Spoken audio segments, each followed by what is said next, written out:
Good afternoon, and as Tim said, my name is Paul Peters, and I'm excited to say that in 24 hours I'll be the proud owner of an 8x11 piece of paper that says, I did it. Okay, well not exactly, but I sure hope that it says that I completed my Bachelor of Arts degree majoring in international development. I like to believe that my journey to an international development degree was similar to most others. In the summer of 2007, I traveled to the Democratic Republic of Congo for the first time. While I was there, I had the privilege of experiencing the joy, the hospitality, and resilience of the Congolese people.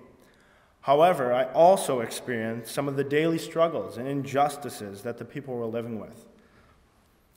My heart was captured by the Congolese people, and I became passionate about seeing change. I wanted to be a part of that change.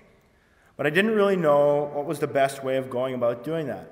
So that's when I decided to come to CMU and study international development. It's been interesting to reflect on how my view of being involved in international development or helping people has transformed over the last 3 years.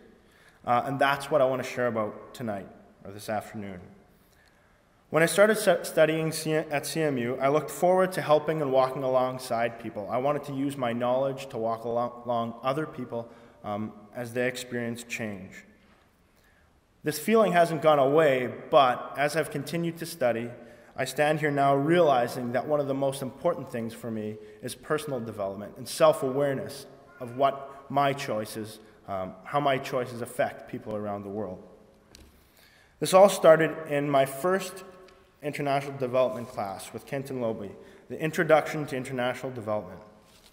During one of our classes, we had the opportunity to watch a movie called Black Gold that outlined the impact of the international coffee market on local farmers in Ethiopia.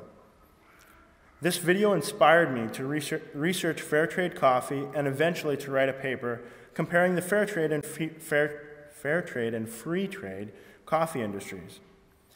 Through this research, I developed a greater understanding of the interconnectedness of our world and the effect that globalization continues to have on countries around the world.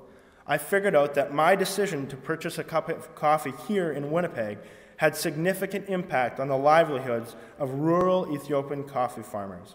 Or buying a cell phone affected the Congolese workers working on tantalum mines in the southern provinces of the Democratic Republic of Congo. Over the next 3 years, I would learn more and more about these intricate relationships and connections between the decisions and choices I was making here and the lives of people around the world.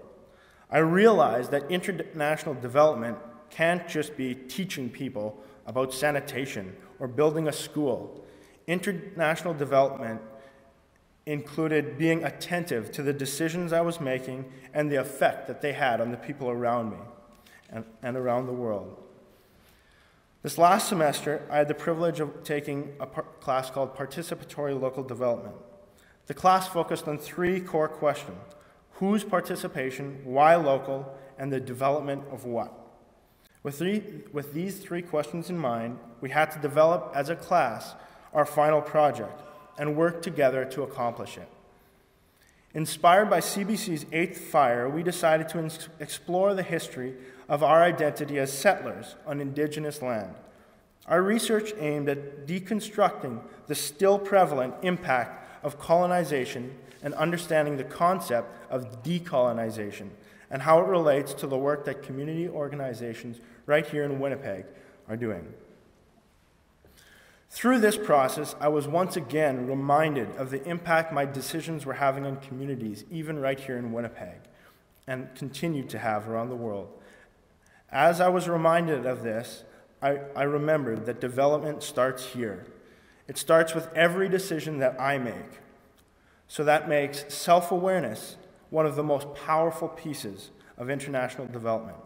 Becoming aware of the impacts that I and we are having on the people around the world is the first step to international development. I want to end with a conclusion that I wrote for one of my class papers. This is not going to be as powerful as some of the quotes you may have heard already, but coming from myself, this is what I wrote in one of the papers. I believe that much of the answer lies in how we manage development in the industrialized countries. It's about setting our priorities straight. We cannot expect those living in the most vulnerable regions of the world to continuously adapt to climate change that we are consistently feeding or markets that we dominate. Once I took the time to reflect on the choices I made in a day, as well as consider the implications they had on communities around the world, I realized that international development started with the development of me. We're all in the field of international development, no matter where we are. Thank you.